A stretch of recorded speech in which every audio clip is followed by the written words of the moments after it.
previously on the Brooks Brothers. Good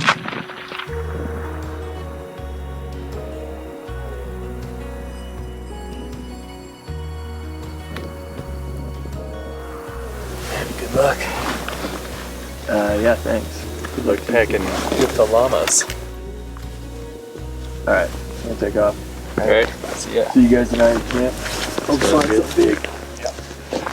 But we'll find some.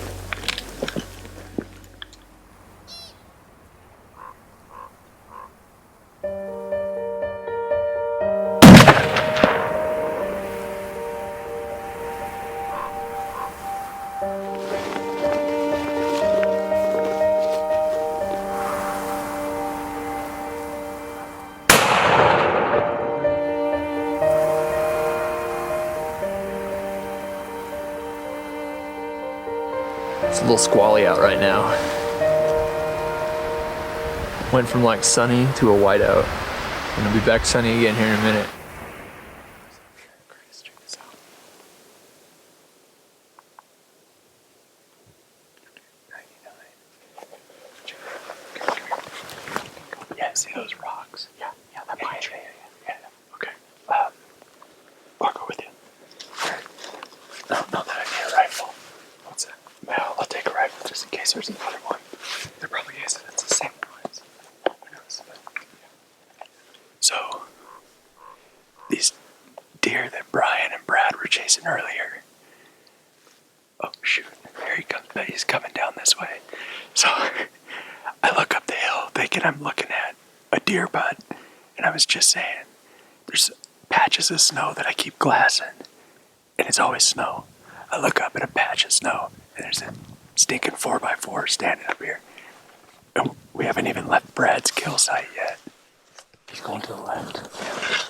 Kurtis, why's he going to the left? He's going to the left. Okay, I just gotta get right over here then. Come straight up. Alright. Okay, yeah, he's out of sight. Go.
Well, one thing I like about hunting with Brad and Brian, and it's easy to sum it up for both of them, it's their attitude.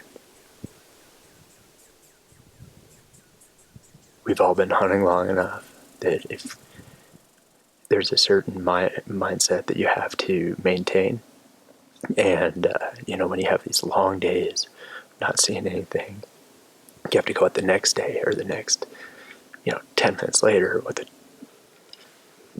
an attitude of we're going to see something, or there will be something around the next bend. So there's none of this like depressing, nothing's here.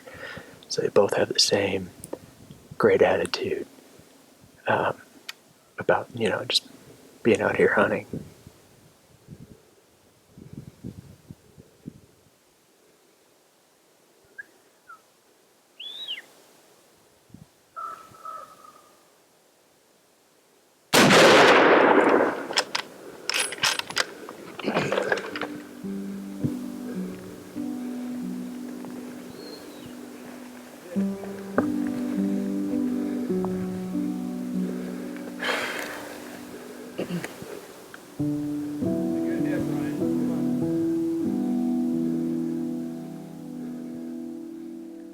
You can take that one. He's just sitting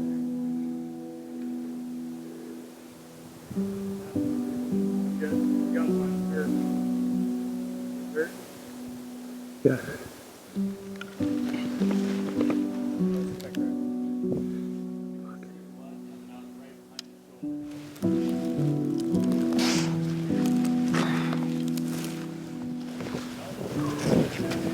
the wind was going right up there.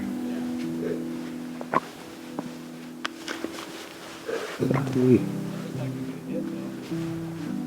you feel pretty good on that shot? Yeah, I feel decent about it. I had like a second. They probably heard that and they're like, we should bring the llamas. Yeah.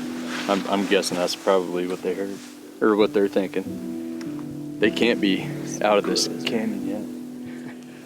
So we spotted this deer as we were leaving Brad's kill site. And we ran up here, and Brian, we got the deer to stop. The deer actually winded us, and there were 2 of them. Brian shot him right up here, and it looked like a good hit. I could see blood, but this deer ran quite a ways, so maybe clipped one lung or something, we're not sure, but we're about to chase after here.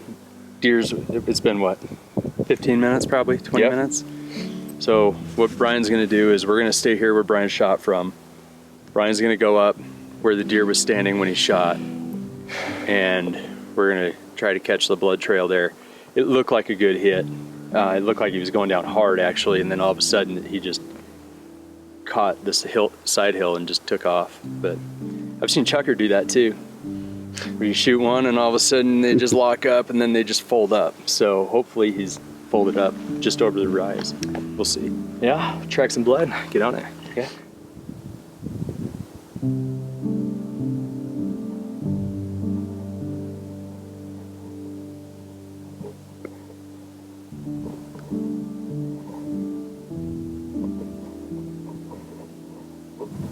Here, I think so.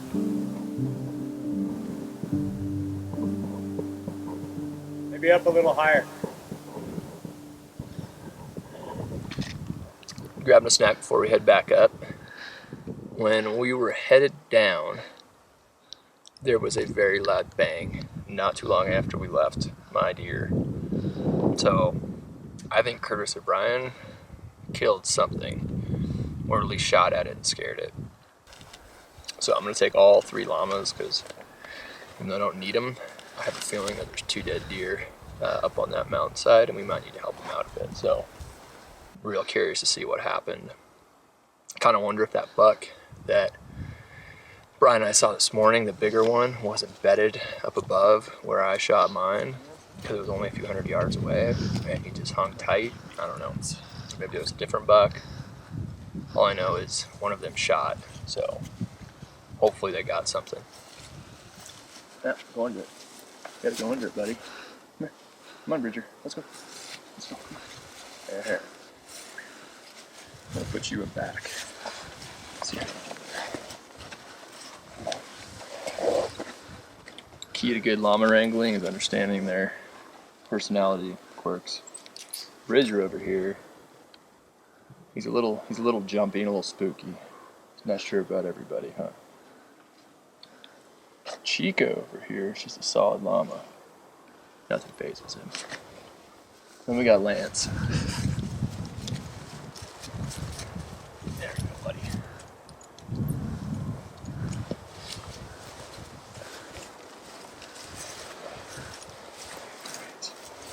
All right, boys. Go get some deer. Huh? Ready?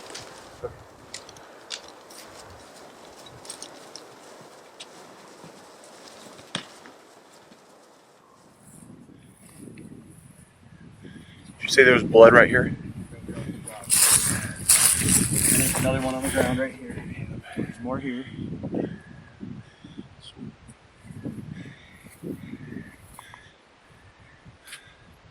Yeah, see, here's this trap. There's this trap.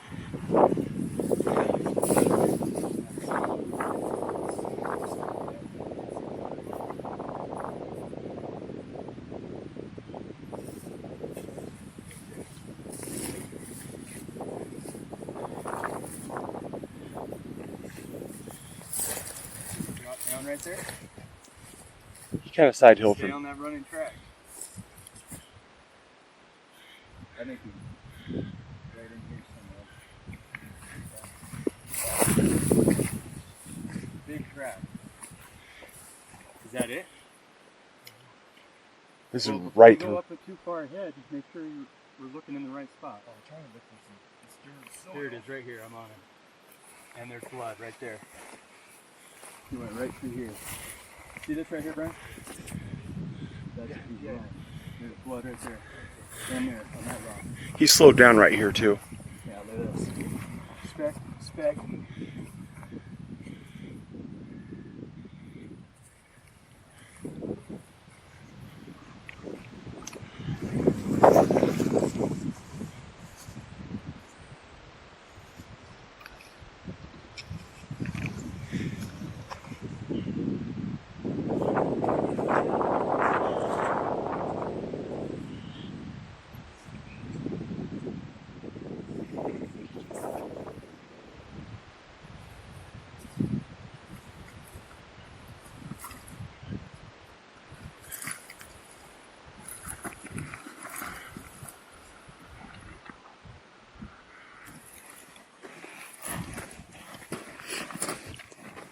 Both of them are amazing outdoorsmen. We don't have to worry too much about each other. I mean, we know how to get ourselves in and out of pickles. So, there's some ease that I take from that.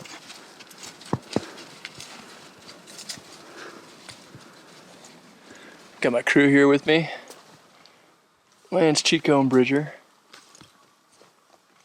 Whole squad's with me today. Hear that? What's that, Bridger? Llamas are just like constantly nervous and anxious.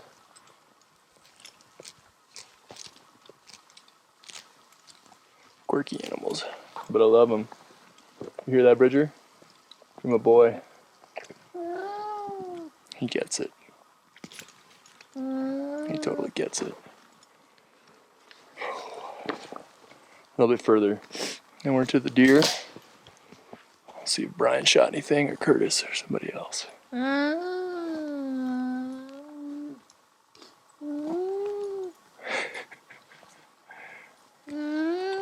Richard's just a talker. He's vocalizing his emotions right now. See? Vocalizing his emotions. What he's trying to say is like, I'm happy. Thank you for stopping and letting me eat grass. Is that right, Bridger? Yeah. You're welcome. You're welcome. What's that? I know. I want to get there too, but we still got a little ways to walk.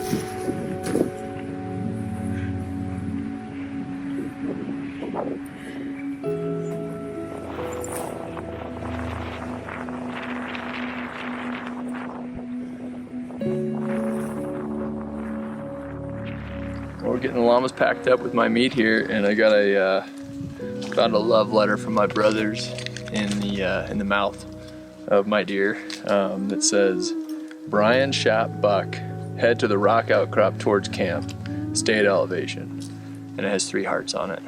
Such a nice note. That is awesome. So it turns out that shot we heard was them in a place where I didn't think. I don't know why they were over there, but it doesn't matter. So we're gonna get loaded up and go see what's going on over there. Hopefully Brian shot a nice buck. Pretty excited.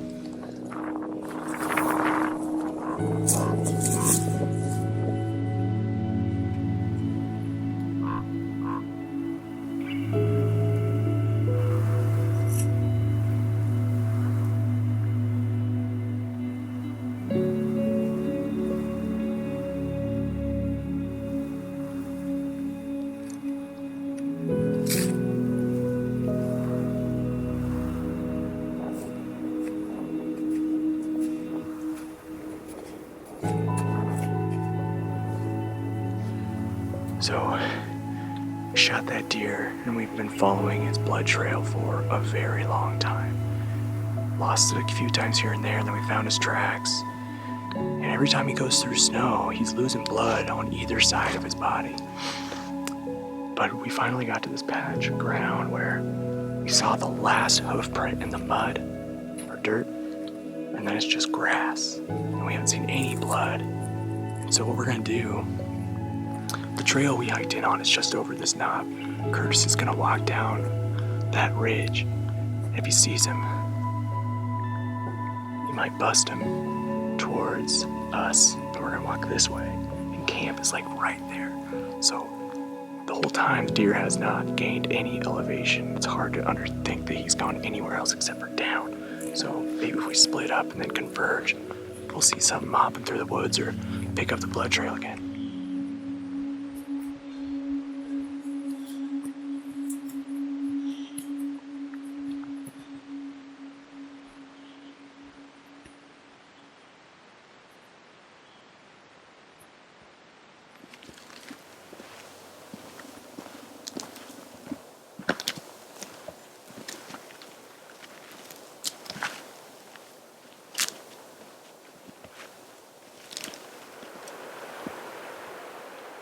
But he didn't go down, because I mean, I dropped in, so here's that little ridge I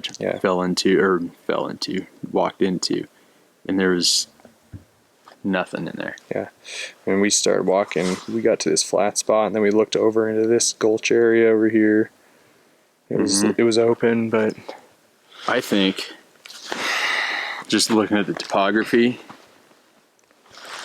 I kind of think he may have maintained or gained maybe a little bit of elevation, but it's just so hard to believe. But yeah, he might have wrapped around this. I poked my head up around like right here and looked into this crotch, and down here I couldn't see him.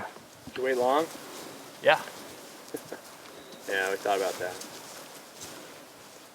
We were tracking that deer for over a mile for about 4 hours. Blood, couldn't find it. Gave us the slip. But it walked almost all the way down to like, basically to the right around there, that knob. And we saw its last hoof print in the mud, and then it walked into grass. And like when it walked through snow, it was bleeding out of both sides. Not profusely, but the entire time. It was the bigger one that we saw. There was 2 of them. They were just, so Dude, they were bedded down, right? as You soon guys as you walked guys around left. them this morning. as soon as you guys, so like, How is that possible? as soon as you guys left, like we got our backpacks on. Kurtis turned around and was like, there's a buck right there. And it was the 2 bucks. Right They in the were bottom. right there? Yeah. Yeah, in the right- bottom? Yeah. Yeah. So, like, right where we should have seen Where it. you guys came out and were peeking around, Yeah. and then you guys went kind of behind the ridge and you were walking up. Yeah. And then you came back in. Yeah. They were right 75 here. meters. They were down in there? Right Yeah. behind some trees. And then So- Jason and I walked right to their beds, and you could see their tracks Here's the going right gulch. out to where they were when I saw them. and then the last track, which is only right there, and Oh my gosh, you followed all the way there? yeah,